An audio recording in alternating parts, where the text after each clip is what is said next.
أعوذ بالله من الشيطان الرجيم. بسم الله الرحمن الرحيم. الحمد لله الذي لا يبلغ مدحته القائلون ولا يحصي نعماءه العادون ولا يؤدي حقه المجتحدون، الذي لا يدركه بعد الحمم ولا يناله غوص الفطن، ثم الصلاة والسلام على أشرف الأنبياء والمرسلين، حبيب قلوبنا وطبيب نفوسنا وشفيع ذنوبنا، سيدنا ومولانا أبي القاسم محمد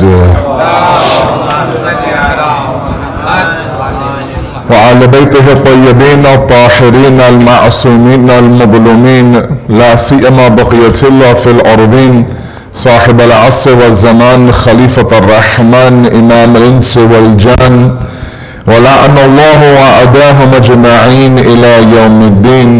أما بعد، فقد قال الله وقوله الحق. بسم الله الرحمن الرحيم. فصيروا في الأرض فانظروا كيف كان عاقبة المكذبين. صلوا على محمد وعلى محمد.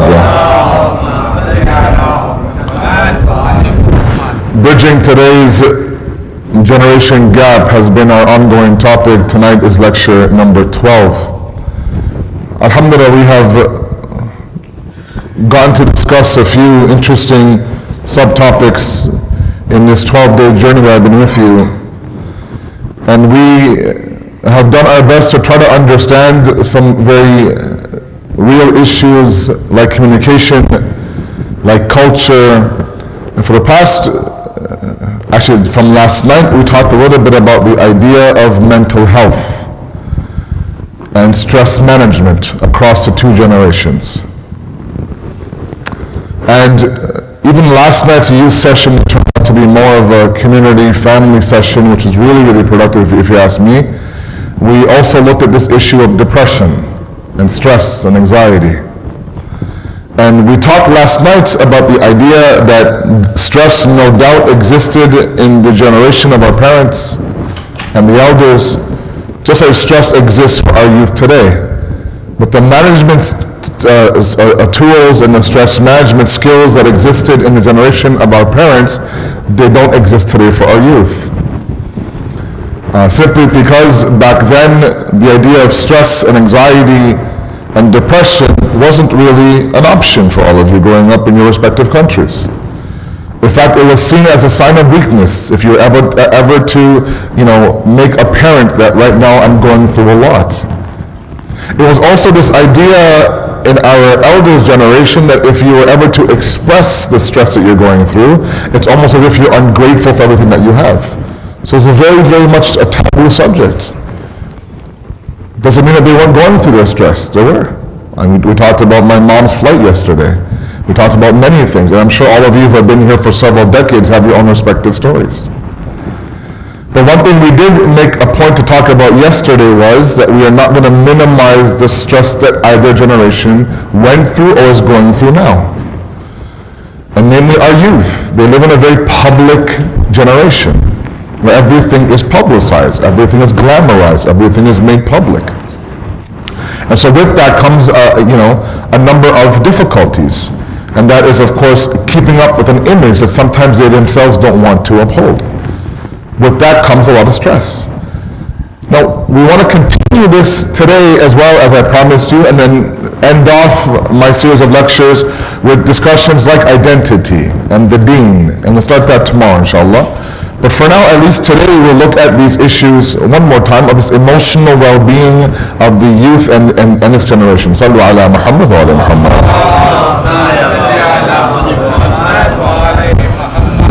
Some static on the mic. I'm not sure if it's from here or from somewhere else. Bring it down a little bit. Should I bring it down? Okay. Sallu ala Muhammad wa ala Muhammad.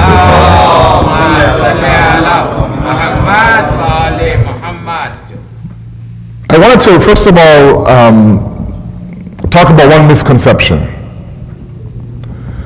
And that misconception is that the ones that try to be pious in their life are the ones that sometimes are immune from the stress and anxiety of others. Sometimes that's the case. Sometimes we actually believe that individuals who are trying to be quote-unquote religious are people who don't have to deal with the stresses that people who may not be as pious are going through.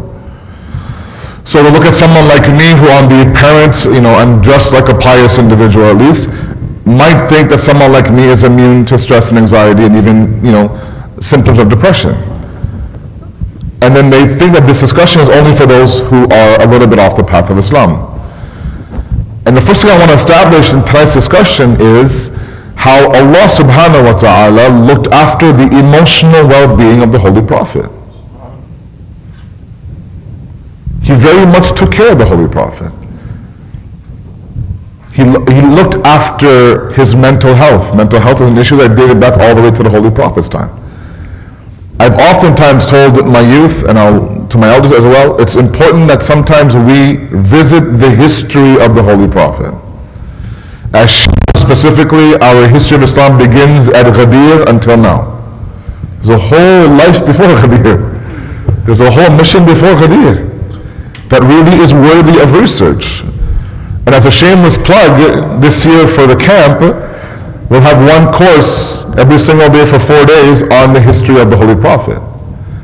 Because there are immense lessons to extract from them. You look at his life across 63 years, there are many lessons that a lot of us can relate to. If you're somebody here who has lost a parent, an orphan, whether it's one parent or both parents, you can relate to the Holy Prophet. He was an orphan at the age of 6. If you're an immigrant, let's say, that moved from your country or your specific part in the world to another one, he was also an immigrant from Mecca to Medina. It's a very difficult migration. If you're somebody who's trying to be pious in your family, and sometimes your own family members are the ones who are giving you the most stress, we have the Abu Lahabs of the world. Right? You're trying to establish a government and there are hypocrites around you. And sometimes you have to resort to people who are outside your circle. And that's exactly what the Holy Prophet went through. Right? Going against the norms of society, living in a valley like Shia Abu Talib, all because you want to be a good person, sometimes sanctions and banishment and disapproval from your community, that's exactly what the Holy Prophet went through. So it's almost like the history of the Prophet is for us a therapy session to help us kind of relate to the Holy Prophet. And Allah subhanahu wa ta'ala was very much concerned about the physical state of the Holy Prophet, no doubt, and also the emotional well-being of his Habib.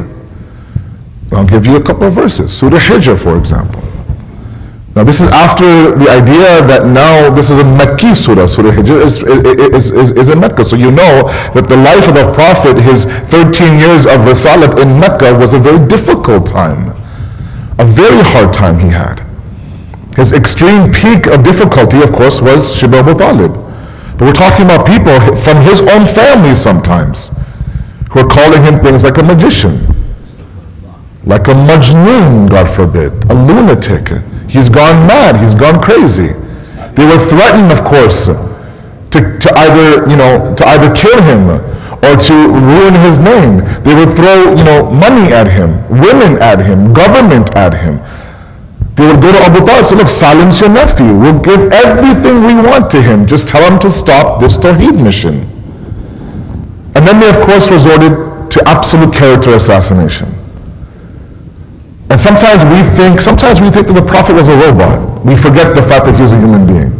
We forget the fact that he was a very sensitive, loving individual.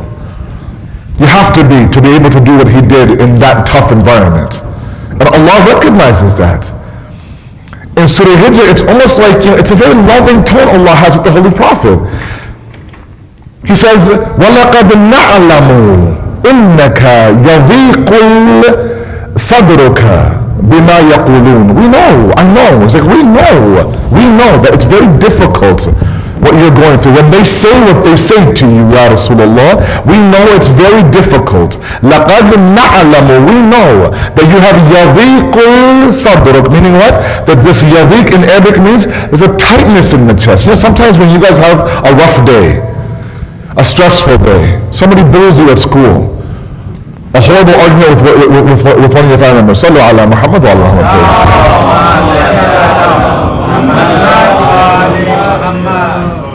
I like to talk to like a more of a close-knit group, if you don't mind. You're very scattered. If you don't mind coming a little bit in the middle, if you don't mind, please. Thank you very much.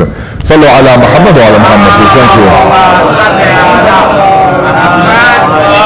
Yeah, that's good. Thank you very much. I'm trying to establish that this emotional health idea that I'm talking about since yesterday is not some new Western phenomenon. It's very much a concept that Allah was concerned about when it came to His own Prophet. He says, I know, وَلَقَدْ نَعْلَمُ, we know that it hurts you. You have what's called this yaviq inside of your heart, this tightness of the chest, the translation says. Sometimes when, like I said, you have a rough day, a bad day, someone bullies you, somebody, you have an argument, your parents get, let's say, upset you, or you have a bad mark, let's say, and if the day really gets horrible, there's a tightness you feel, a heaviness you feel. You have a tough time breathing sometimes. You can't get your words out. That's yaviqul sadruk. I mean, that's the tightness that the Prophet of Allah felt.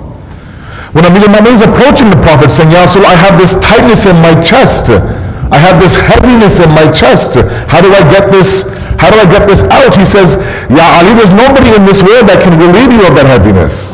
You have the ilm and you have the treasures that only the people of the heavens know. Go dig some wells, complain to Allah on those wells. There's a heaviness there. These are human beings. We think about the fact that before the day of Ashura, Imam Hussein is seen outside his khayma, pacing outside his khayma, outside his tent. And when someone comes out and says, Mawla, you're out here by yourself, the enemy can see you, and he will look out to the Maidan and see that area, that's where my Ali Akbar will be shaheed. That's where my Abbas will lose his arms. That's where my Ali Asghar will be buried. That's stress.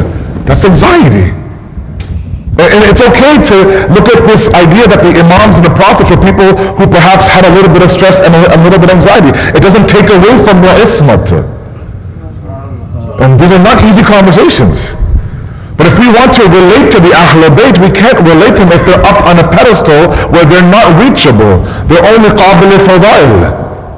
They're only worthy of praise, and they are worthy of praise, but they're worthy also of the idea that we have to adopt their lifestyle as well. They equally have the stress and anxiousness that all of you had. This whole idea of Surah Kawthar is such a beautiful surah. I wish we had time, but one Ashar inshallah will go through the entire surah. One of the beautiful meanings of the Surah Kawthar was, it was a stress reliever from Allah to the Holy Prophet. When people are saying you're up there, your nasr will be done, your generation will be done, there's nothing, there's no name left. After you die, there'll be no name left for you. You are an abtar. It's one of the worst insults you have for an Arab specifically. There's no son of yours that will carry your name and fame. They will call him that. It will destroy the Holy Prophet. Until Allah says, Inna a'ataynaka al-Kawthar. I gave you Kawthar.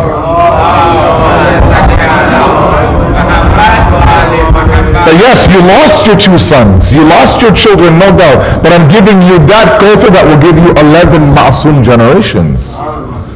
Right? I'm giving you that. Don't be stressed with what they say. Right? So these are all things that we have to understand. Yes, it wasn't like stress, anxiety, depression, difficult emotional well-being was immune to the likes of the Prophet and the Imams, or even those who are the ulama. It's not just made for those who quote-unquote don't pray namaz enough or don't read Quran enough. Because right away, the first thing that some ulama might tell you is, read this surah, read this dua. And yes, there's no doubt about that. There's also there. But the idea also is to get professional help in the process. Sallu ala Muhammad wa ala Muhammad. And there's so many examples of that. And it's okay to say that the Imams were a little bit anxious. It may not be, something that you can swallow as the older generation. And I'm sorry for that. But when you hear about the fact, and inshallah, if Shaykh Hussain talks about that in the Masa'ib, you'll know that the night before the 19th of Ramadan, Imam Ali was what? Kulthum will narrate that he would wake up in the middle of the night, go outside to his sahan, look up to the sky, would cry a little bit, go back inside. He was very restless, she would say. Baba was very restless that night. That he wouldn't sleep. A couple of hours, go back, read something, look up for the sky, go back inside, go back outside, look for the sky, read some more, go back inside. There was some, this Bechani that he would say, that she would say inside of Baba. It's not because of Ibn Muljim's sword. It's because he's about to meet his beloved and start his journey. And as ready as Ali was for death, that still is a very anxious moment. Right? So the Imams weren't immune to anxiety. A lot of my youth right now are struggling with anxiety and they think, you know what, I'm probably the only one. Let me tell you, you aren't the only one. Your Prophet, your Imams, your Imam Zamana all goes through this idea of anxiety. Right? Crying tears of blood is anxiety. Think about for a moment, if you had somebody in your community, let's say for example, that you had somebody in your community, God forbid their son was kidnapped and they had no idea where the son was. And they cried and cried and cried and cried for 40 years. For 40 years they cried.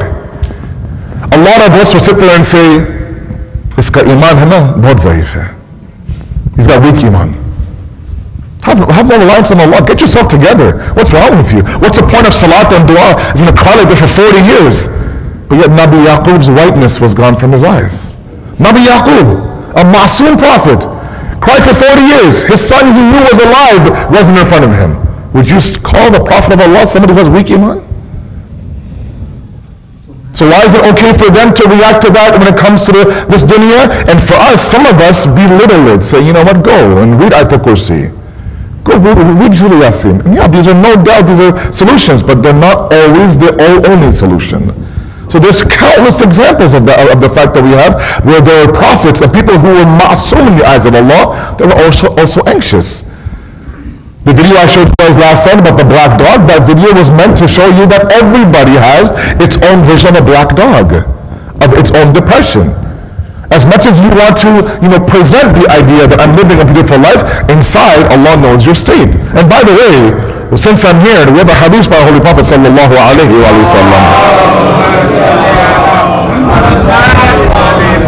He says that a sign of a true believer is one who shows happiness and courage and resolve on the outside, even though he might be dying on the inside.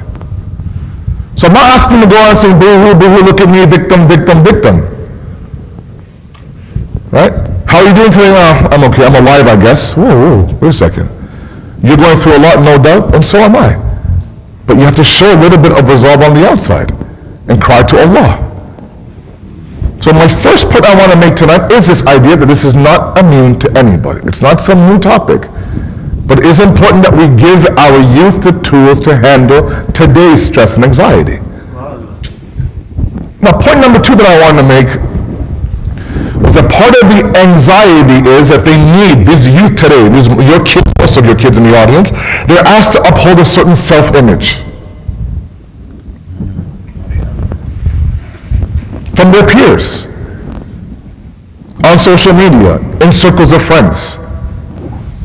That's why I've countless times, whenever I have a chance, with your children in a small group, I talk about the importance of the circle of influence. I talk about the fact that you have to be, as parents, I ask you, no matter how upset they will be with me on this comment, my youth, they'll get over it, it's okay. You have to be obsessed with the friends that your kids have. And if your son gets annoyed when you interview his friend when he comes home, let him be annoyed, it's okay. Okay? No, I mean, let's calm down a little bit. Let's not go blood type and dada ka naam and par dada ka naam. No, we don't need all that. But at least, core values. Core values. Because like I said last night, there are some of your children, these millennials, these young guys, who are great individuals. Amazing individuals. You talk to them on a one-on-one, and really they are the most pious, God-fearing youth. They inspire someone like me. But when you put them in a group setting, you put them in a WhatsApp group, you put them, out for this event, and they become a completely different individual. So somebody somewhere has some influence on them, negative influence. So why not surround them with the proper influence? I'll share with you one verse from Surah Ankabut. Surah Ankabut, again, a Makki surah. The verse says, إِنَّ الَّذِينَ آمَنُوا وَعَمِلُوا الصَّالِحَاتِ لِنُدْخِلَنَّهُمْ فِي الصَّالِحِينَ Okay, it's a very beautiful verse, a very beautiful verse. Now let me set up a verse for all of you. Are with me, inshallah? Yes? Sallu ala Muhammad wa ala Muhammad. So very quickly, as you know, that Surah Ankabut and this verse was revealed near the ending of the Mecca mission of the Holy Prophet. As I've said now, it's a very difficult mission. Those are the days of the ship of Abu Talib out in the valley outside of Mecca. Very difficult time. His entire followers also followed him with him. Also followed him in that ship of Abu Talib, the Holy Prophet. Now there were young guys in that group. And the young guys would come up to the Prophet and say, you know, we miss Mecca, Ya Rasulullah. That was our hometown. We had friends that we grew up with, bachpan ke dost, right? We would run in the gullies of Mecca. I remember one time I was, you know, in the middle of the night, my father, marhum, about 20 years ago, I had the room beside his room. We had thin walls, right, inside of our homes. So 3 o'clock in the morning, the phone rings, and it's never good news, right, when 3 o'clock in the morning the phone rings. So he was talking to somebody, my dad, and I've never heard him so jovial. Like if you met my father, he was a very stern man, loving, caring, very stern man. And he was jovial. I've never heard him talk like that. Ever heard him like that. He just letting himself go. And in the morning, I go, Mom, who was that called?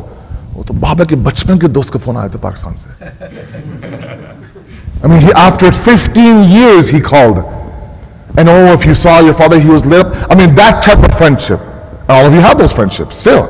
The people of Mecca were no different. These were young guys who grew up with people in Mecca. Now, there's a split, right? People accepted the Holy Prophet's call, but their boys stayed in Mecca. They missed them. So they would complain to the Holy Prophet. The Ya Rasulullah, I know these are idol worshippers. They're pagans. They're the mushrikeen. They don't follow Allah subhanahu wa ta'ala, but they're our childhood friends. And we miss them. How do we resolve this issue? And then the verse was revealed. Look at the verse now. إِنَّ الَّذِينَ آمَنُوا وَعَمِلُوا الصَّالِحَاتِ لِنُدْخِلَنَّهُمْ فِي الصَّالِحِينَ. For the ones who have iman and the ones who do good, meaning they uphold their iman, Allah says, we will place you amongst the salihin. We will find friends for you. Meaning Allah says, even when it comes to the issue of friendship, you don't need to stress over it. We'll somehow find ways that provided you don't leave your path. إِنَّ الَّذِينَ آمَنُوا وَعَمِلُوا الصَّالِحَاتِ. For the ones who have iman and the ones who do good deeds, if you're concerned about now all of a sudden because of my new found iman, all my friends have dropped me one by one. They don't call me anymore, they don't hang out with me. I just found out on Facebook, because you post everything, that they were there last night. They didn't call me. And when I find out why they didn't call me, oh, you're Captain Islam now, we can't call you. Right? Allah says, we will take care of that for you. لِنُدْخِلَنَّهُمْ فِي الصَّالِحِينَ. We will find you circles of friends that are just like you. Just don't leave the path. Don't sell your soul out. Because Allah recognizes that that's how much an influence a friend has on you. He could take the Allah out of you. He could take the shaitan out of you. We have to ensure ourselves that we do that. And a lot of that comes from self-image. These guys and their self-image doesn't come from themselves. It comes from an image that's fed to them by their circle of influence. And this is the biggest problem. Depression, anxiety is trying to uphold a lifestyle that isn't theirs to begin with. I'm just trying to make sure that I am the way they see me, not the way I see me. That's tiring. It's a daunting task. You're living multiple lives. I've seen physically individuals that when they're by themselves, great people. When they're with a group, horrible people, I'm sorry to say. They go from the awliya of Allah to the awliya of shaitan overnight. All because of their surroundings. And a lot of it has to do with the fact that they themselves are inferior when it comes to themselves. They have a little bit of this idea of self-worth and self-image. And the number one thing I often say to these guys is to look at them the way Allah sees them. Let me give you a simple example. Sallu ala Muhammad wa ala Muhammad.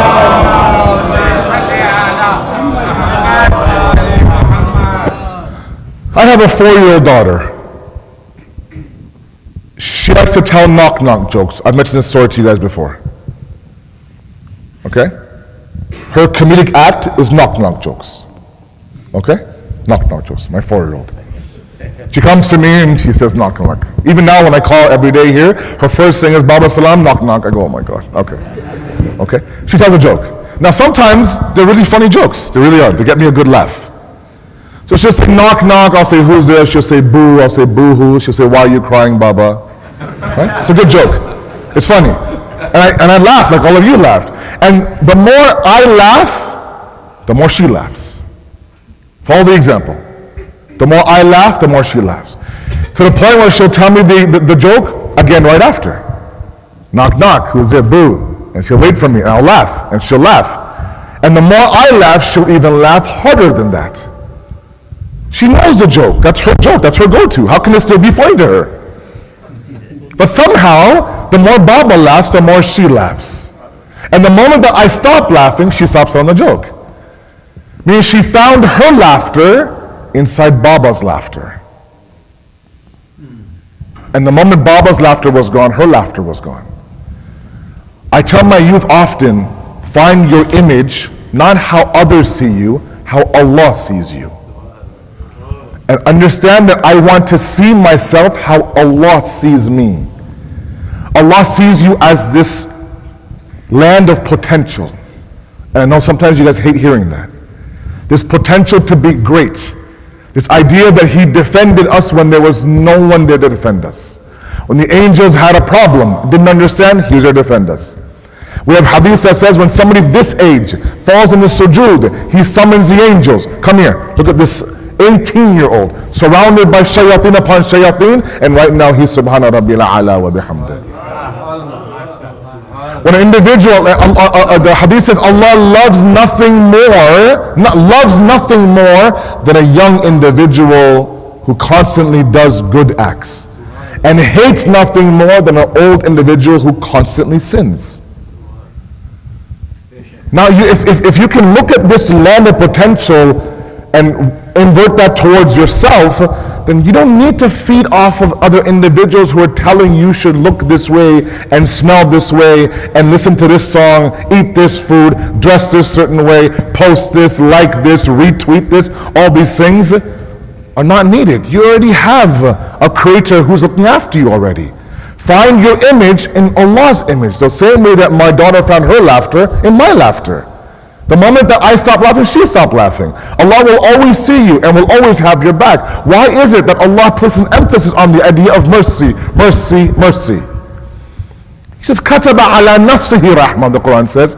Kataba meaning wajaba in Arabic. When you say kataba, the actual literal meaning of kataba means to write in Arabic. But in the Quranic terminology, it means that He makes something wajib on you, right? Kutiba alaykum as-siyam. We've made wajib, it says we've written wajib for you. It's a literal meaning, but meaning that we've made wajib, we've made rosas, fasting, wajib on you. Kataba ala nafsihi rahma. Allah has also made things wajib upon Himself as well. Can you imagine? It's one thing where He makes salat wajib on you, rosa wajib on us, jihad wajib on us, khums wajib on us. What about you, Allah? You have no sharia? I have my own sharia.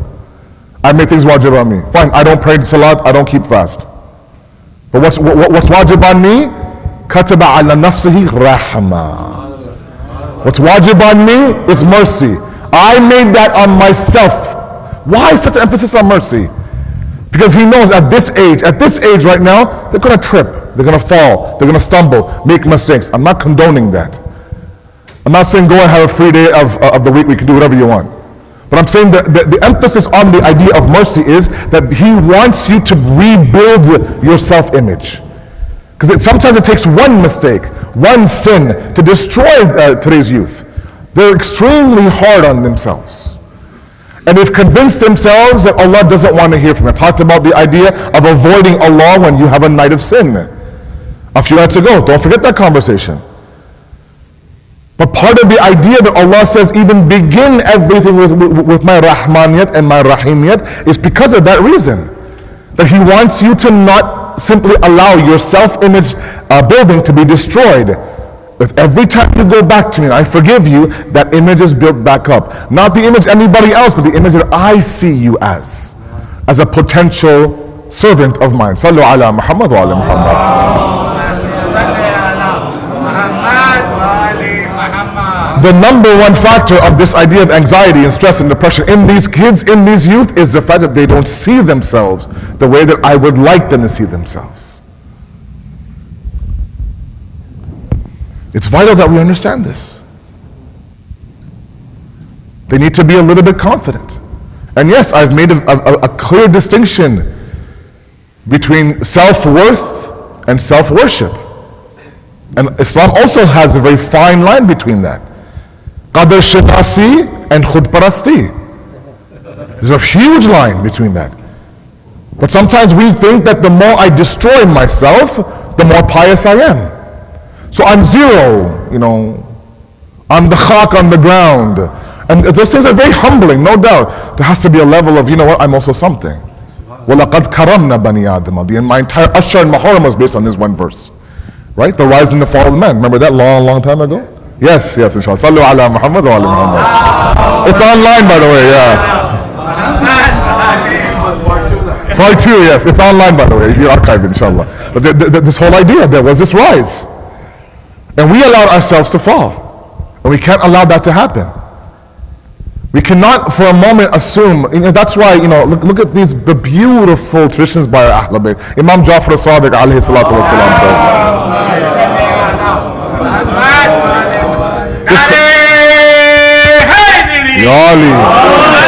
this whole discussion on khawf and raja, and hope and fear.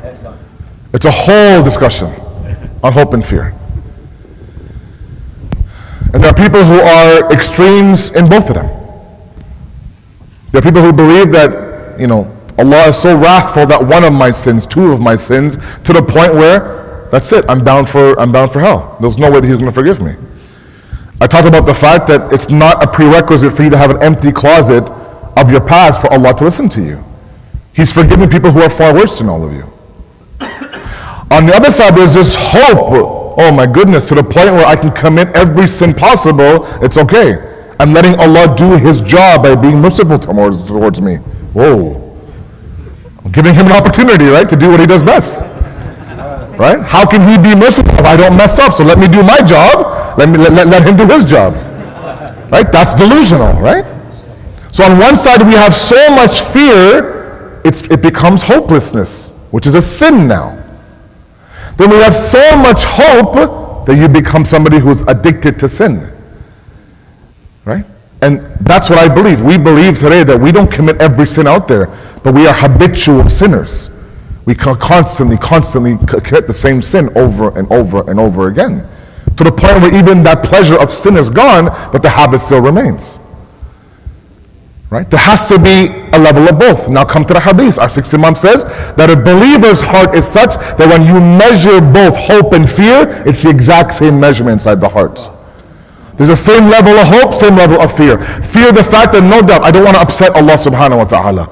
And not because you're worried about hell, that's there, but the fact that He's not someone to upset. I don't want there to be disappointment. I don't want there to be distance. Right? Sabartu ala adabik fa kayfa asbir ala firaqik. Dua kumel Imam Ali. I can take your punishment, I cannot take separation from you, Allah subhanahu wa ta'ala. That's what I don't want. That's the fear I have. You can punish me, squeeze my grave, lash me, fine. Just don't leave my side. I have nothing if I don't have you. On the other side, there is so much hope that yes, I messed up. No doubt, I committed a sin. But I'm coming back at you, Allah, with a complete heart, asking you, please give me that tawfiq to not repeat this sin. I don't want to deceive, believe. And this seesaw game that I play with you, wallahi, I don't want to do that. It kills me to do it. I'm hopeful in the fact that one day that what you'll do is you will give me that inspiration to not keep doing this game I play with you. We don't sin out of the enmity out of Allah. It's not like Allah is our dushman, na'udhu billah. We do it because we're weak individuals, right? خُلِقَ الْإِنسَانُ ضَعِيفًا. Allah created us weak. So it's not that Allah wants us to be ma'soom. We strive for greatness, no doubt. But it's that Allah says, what happens to you when you are at rock bottom? What do? Do you run from me or do you run towards me? Right? فَنَادَى فِي ظُلُمَاتٍ أَنْ لَا إِلَهَ إِلَّا أَنْتَ سُبْحَانَكَ إِنِّي كُنْتُ مِنَ الظَّالِمِينَ. Namaz al-Khufayla, Surah Prophet Yunus, in the belly of the whale, in that darkness, in that dhulumat, he calls out what?